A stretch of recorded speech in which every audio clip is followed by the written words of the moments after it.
Cassar.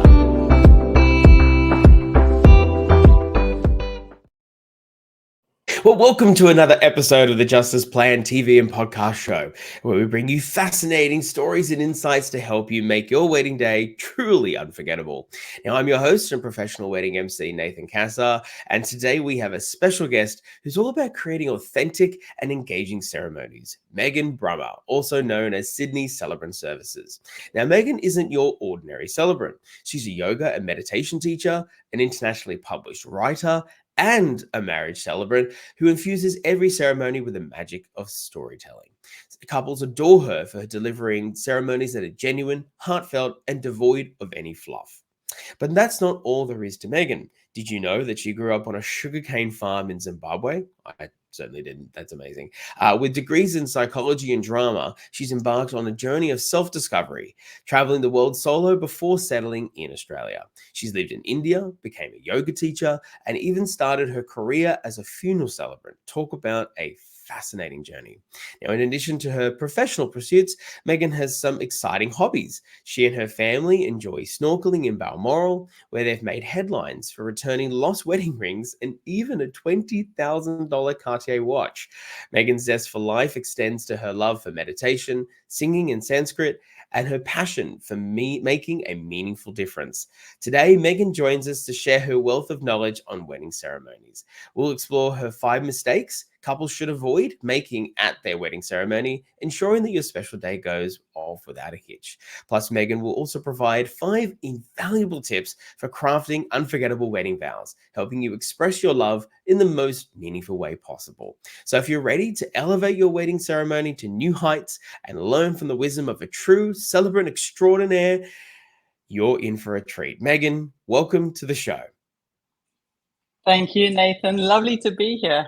Yes, it's great to have you here. I was impressed by a plethora of your life achievements and everything else in between. But one in particular that struck out at me actually was your love of singing in Sanskrit, because that's an ancient language, and there are many people around who there's not many people around who can actually do that language in the first place. It's usually a language that's passed down generationally, and so. What inspired you to learn that? Well, when I was traveling the world for a year, when I was 25 years old, I just left London. I lived there for 2 years. I was really sick of waking up every morning, getting dressed in black, getting on the underground, working in an office. So I decided, no, there's got to be more to life than this. So I packed my bags, I saved up for a 1-year ticket around the world, and I headed straight to India. Well, I did stop off at a few countries along the way, but India was the place I really wanted to go. And when I got there and heard this beautiful singing in the temples, something happened inside me. I really just fell in love with it. And I felt so incredibly calm and so peaceful. And then I came across this organization called the Art of Living Foundation. And I started doing their programs, the happiness course, meditation courses, and they include these sessions in the work that they do, where you go along to a big hall or somebody's home and everybody's sitting with their eyes closed singing in Sanskrit. And I've just never stopped doing that. I started learning guitar, and now I actually lead those sessions, even though there's mostly Indians in the room and I'm usually the only, non-Indian leading it. But I always tell my Indian friends I'm more Indian than they'll ever be. It's just we have different skin color. It's funny. I have a Shawani that I'm very proud of, and I had it specially tailored from somewhere in Liverpool in New South Wales, where there's a major hub, as you know, of an Indian culture there and the community. And every time I go to one of the weddings, excuse me, when I go to one of the weddings that I'm hosting there in that outfit, it's amazing where I basically have the same experience as you do, where they're like, hang on, like particularly the younger generations, they're mostly wearing Western outfits now, and all the guys will come over to me and they're like, oh, you're making me, my auntie's now getting upset that I didn't wear mine, and I'm like, like in a fun way. of course. And I'm like, yeah, what can I do?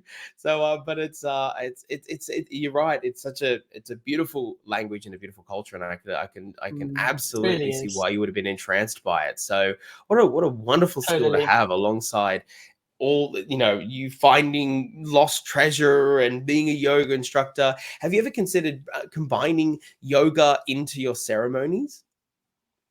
Well, I actually have been coming up with some packages recently where I'm incorporating doing yoga with my couples, whether it's in person or online, and maybe even offering, the wedding party before the wedding. Let's all jump on Zoom because we're all in different parts of the It's not country, a bad idea. and let's just have a session where we're really just relaxing and taking time out for ourselves. And maybe as an after the party, the morning Mm. after, let's just come It's not together a bad idea, actually. Yeah, and relax.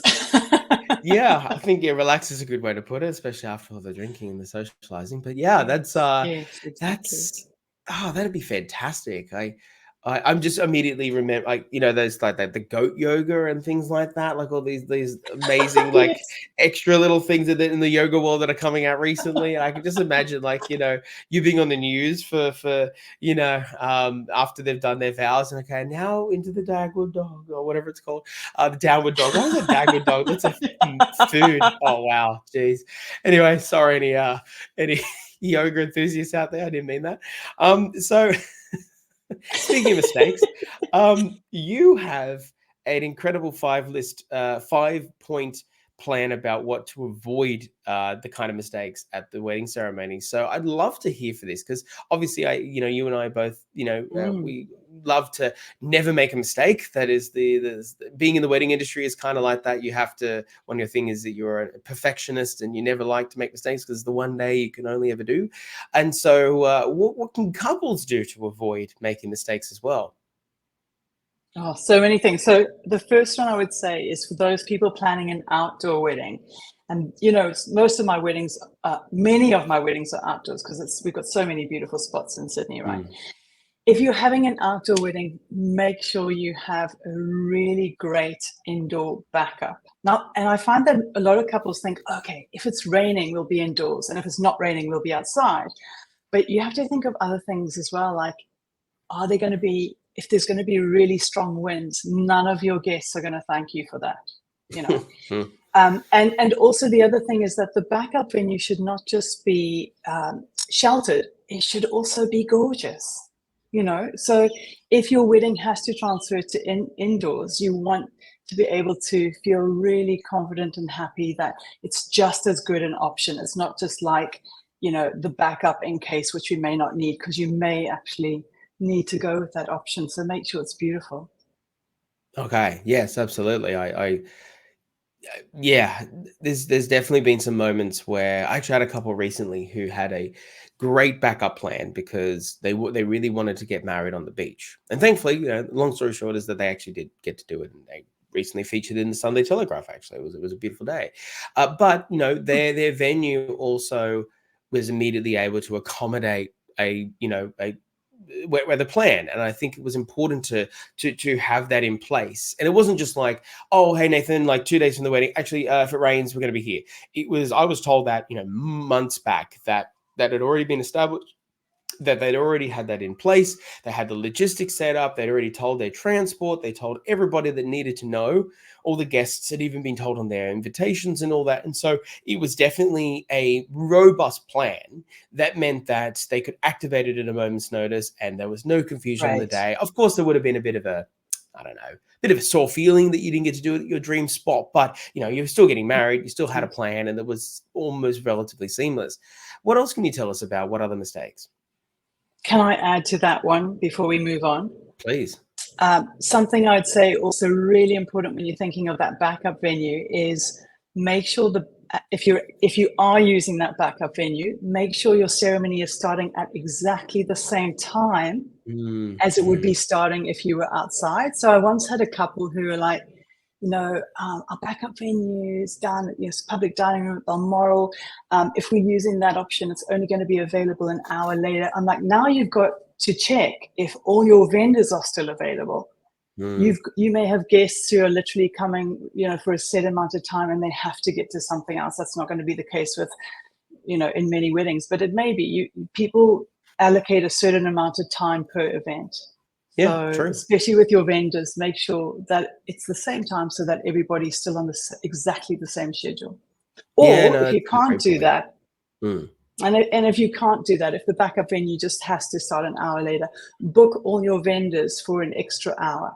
Book and pay all your vendors to be available for an extra hour. Don't assume that your vendors have got the whole day booked just for you. Yeah, definitely certain people. Yeah, I mean, even I know that certain celebrants I've mentioned when I've seen them at like say 2 o'clock for a two to three o'clock ceremony, and they're like, "Okay, I'm off," and I'm like, "Where you going?" Like, "I've got another wedding." I'm like, "Okay, bye," and I was Next thinking to wedding. myself, "Thank goodness!" Like the whole ceremony was exactly on time and everything. And so, Yes, I I mean, I think, normally, maybe most of the time I'm doing one wedding a day. Sometimes I'm doing two. Very occasionally I am doing three. It's not common. It only happens if the weddings are extremely close. Like, if I've got Mosman, Manly, Seaforth. And if there's a what a terrible lot of day, by the time way. What an between each awful day. wedding, I tell you what, by that last wedding, I was like, come on, Megs, you've got this. Keep your energy high. Oh, You can I do meant this. as in the locations you were going to. I mean, what a terrible, awful, like, oh, Manly and the Moss, like, oh I thought you meant, no, oh God, how can you do three a day? I was like, no, oh, no, no, I no, quite no, like no, no, that. no. I'm a I quite workhorse like like that. yourself, but like, no, like, oh no, I've got to, where you off to next? Oh, just double pay. I'll see you Oh, later. Balmoral. I'll slum it. I'm sorry. Like, Oh, I've got to go to Catalina in Rose Bay. What a ghastly life. oh, it is Oh, a no, blessing in this industry, that it's a we do blessing. get to go to some really lovely places because couples obviously pick such just great spots. So it is. Trust me, speaking to all of you out there that are listening, we do love the opportunity to go to these places. So thank you for having your weddings in beautiful locations. Is there anything else that sticks Yes, we out? do love our work.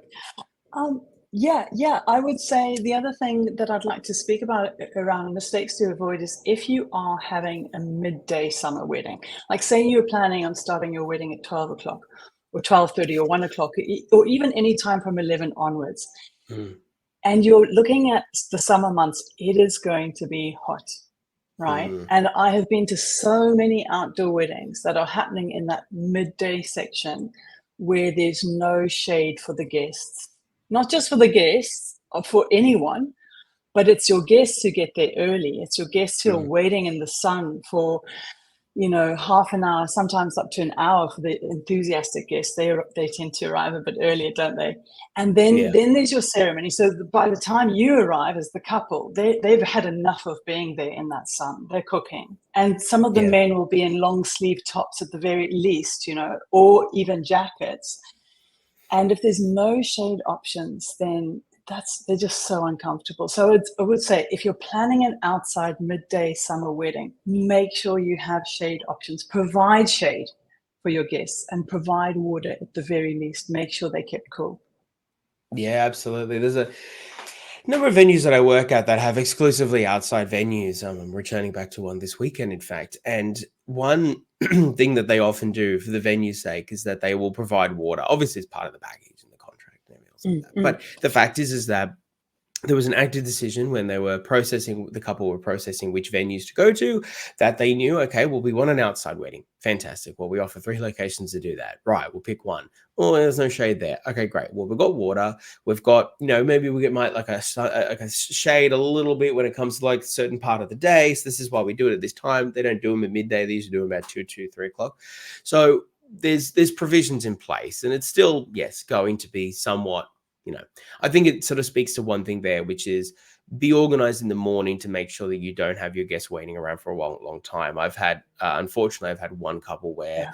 the bride, was late 90 minutes, and it does create Wow. some tension. It does. I won't lie. Mm. Like, I made all the time up, in the latter part, and we had a great reception. They were both really happy, and it was all great, and you kind of forgot about it. But it definitely does, make people go, okay, we're dying here. Can we move Yes. along? And Yes. so, yeah, it's a good point to have. I think what you're mostly saying at the end to sum all those up is have a good plan. And if you have a good plan and an intent to stick to it, and it's covering those bases, you can't go wrong. So I quite like that. Absolutely.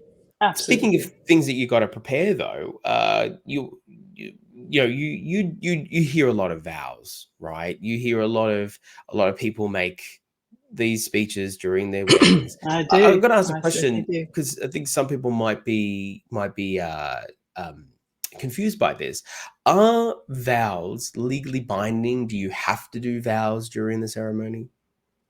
You have to say, I call upon the people here present to witness that I take you to be my lawfully wedded husband or wife.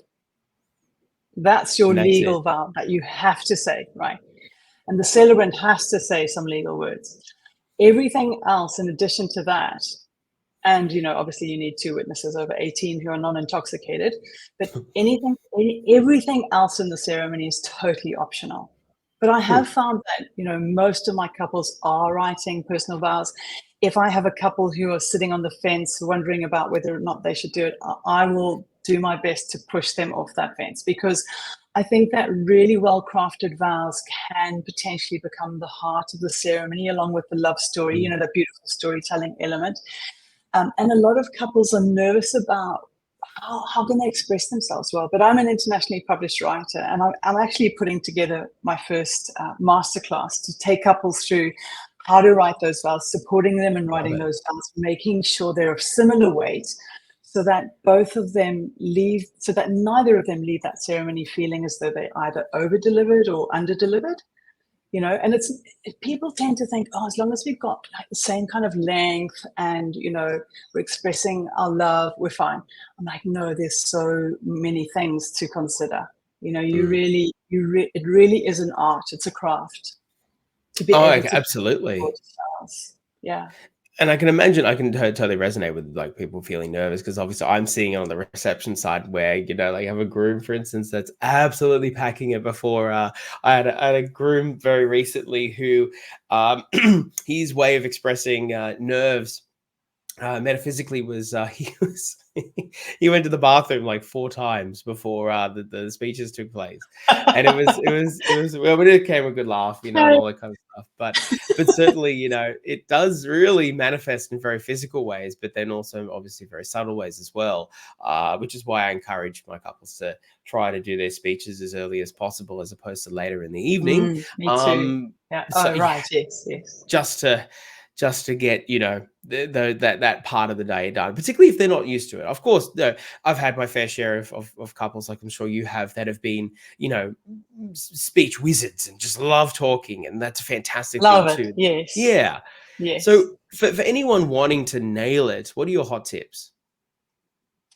I would say definitely include expressing what you most love and adore about your partner.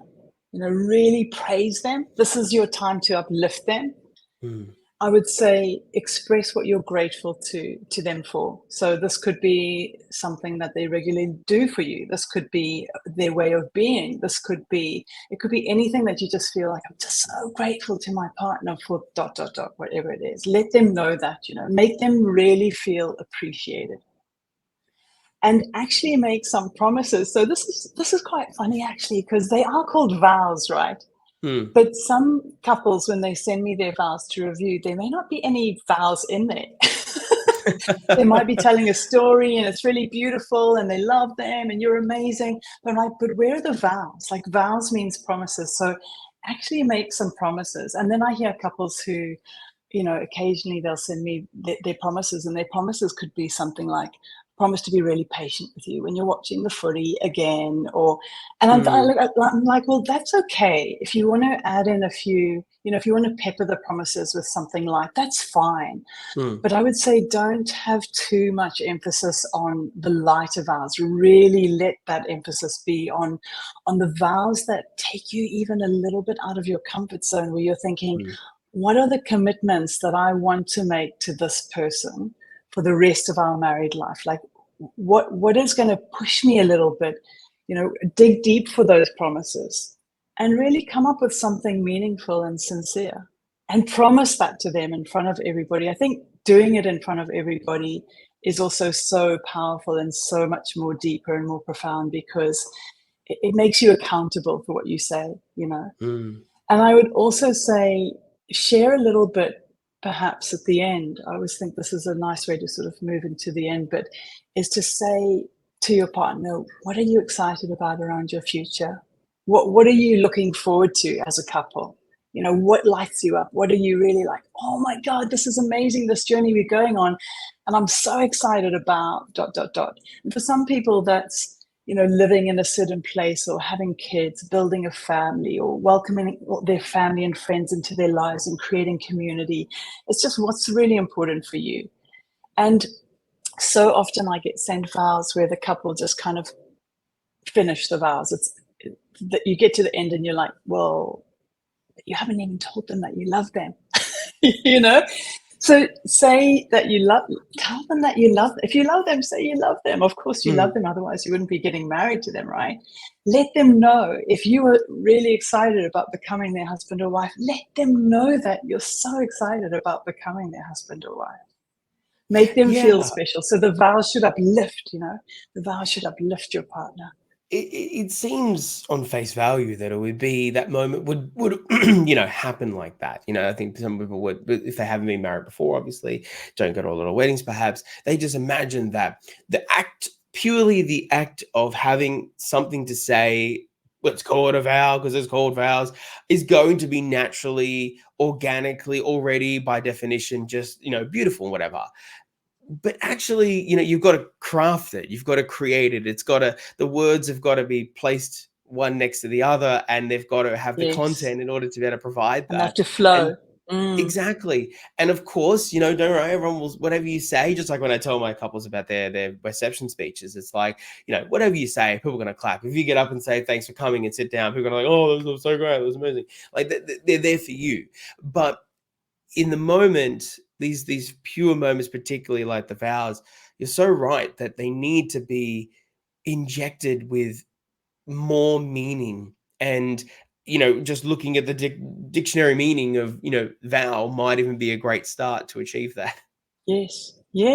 And that it's not just about having written and created amazing vows, it's about then preparing for the actual day. So, you know, when I have my rehearsals with my couple, I go over this as well. I'm like, well, one of the things that I do when I write my couple's love story, and I write the love story for most of my couples, that those are the couples I attract, is they want that gorgeous storytelling to be peppering their ceremony. And they want it to be really personal and unique and really have their guests lean in and want to hear every word and not be sitting around going, oh, when are the drinks coming? You know. But one of the things I say to them is, when I've written their love story, what I do is I record that story into my phone, and then I put my AirPods in, and I might be cleaning the house or, you know, whatever I'm doing, making the bed, but I'll be listening to the story that I've written. So I've recorded myself, I'm playing it back, and I'm playing it back over and over again, at least 2 or 3 times. So that by the time I get to the ceremony, I don't just sound like I'm standing there reading the story, blah, blah, blah, blah, blah.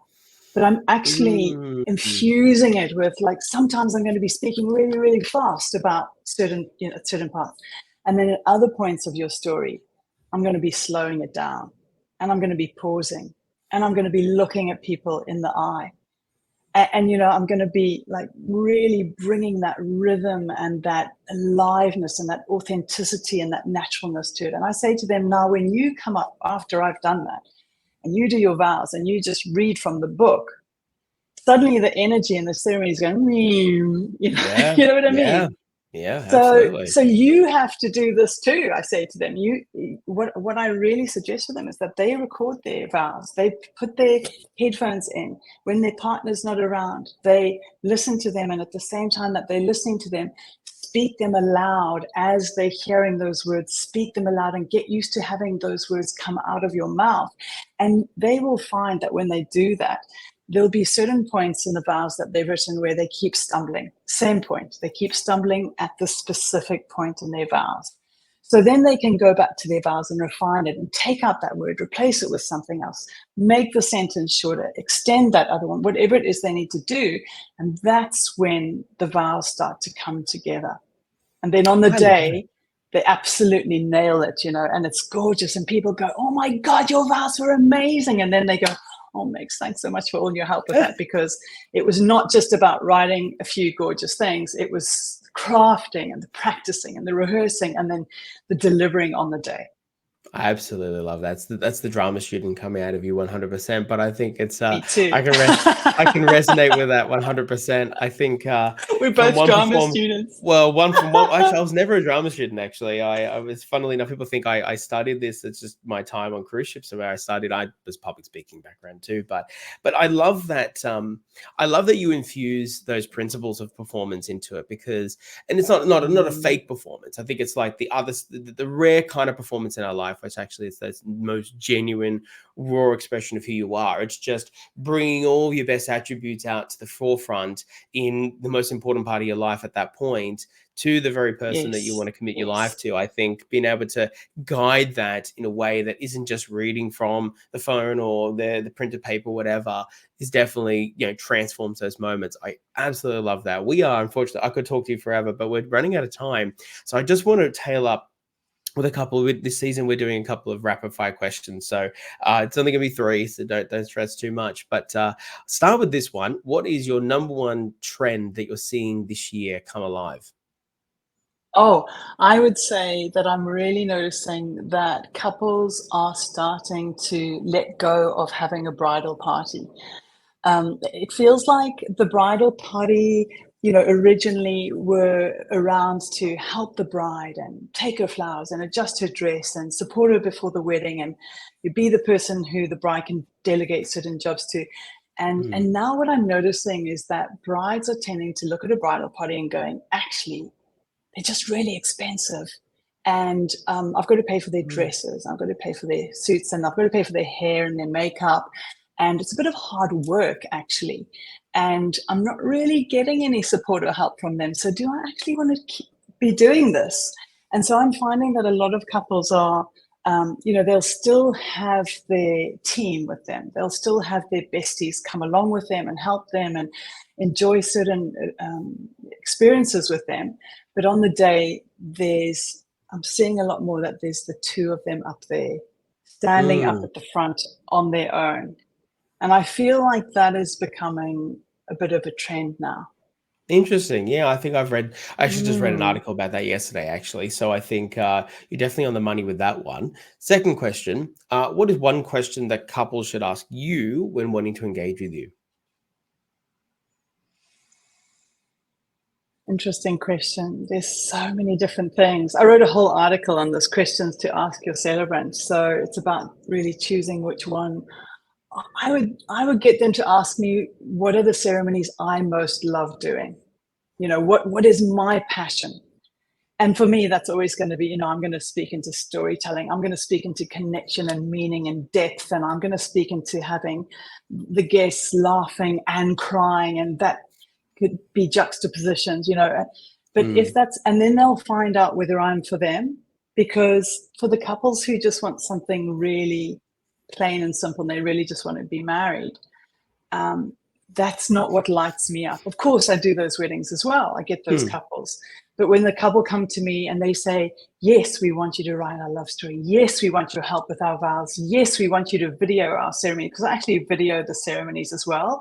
And then the next morning I send them, actually that night when I get home from the ceremony, I download that recording and I send it to them. So the morning after, when they wake up in bed and they have their first coffee together in bed as a married couple, they can click on the link that I've sent them and they can watch the ceremony back, like within less than, 12, 13 hours, and they can download it and send it to their friends and family. So if they love all that kind of stuff and they love to have a keepsake album with their story written in it so that they can, have that as this beautiful keepsake when they're old and they're arguing around who did what. And they're like, oh, is that book that Meggan put together for us? And they pull it off the shelf.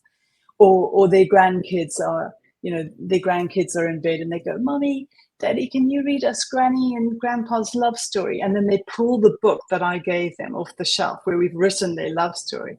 If they're a couple who are into all that sort of, all those sorts of things that light me up and make me feel passionate around my work, then we're a good fit together. I love it. That is amazing. And last question, you mentioned that you do a lot of outdoor weddings, which is also very similar to myself. Do you prefer beach weddings or country weddings?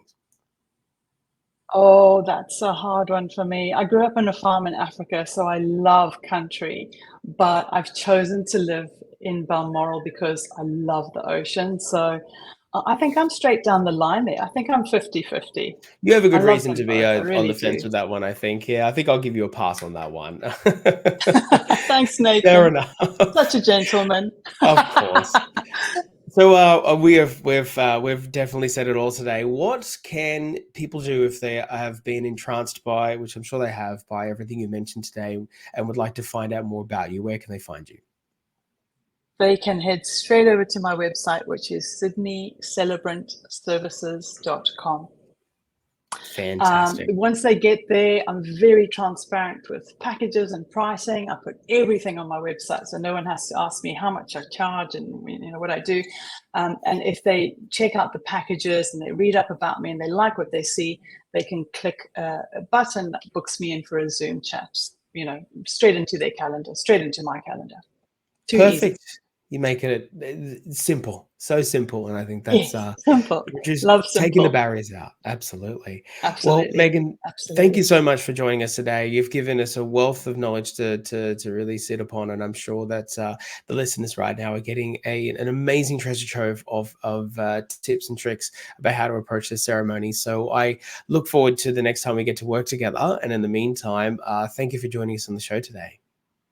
Thank you so much for having me, Nathan. I've loved being here and it's been amazing to spend this time with you, and have a gorgeous day. Thank you for joining us for another episode of the Just As Planned Wedding Podcast. Please like and subscribe to let me know that you want more videos just like this one. And of course, please follow us on our socials at Just As Planned Wedding on Facebook, Instagram, and YouTube for more expert insights to help your wedding go just as planned.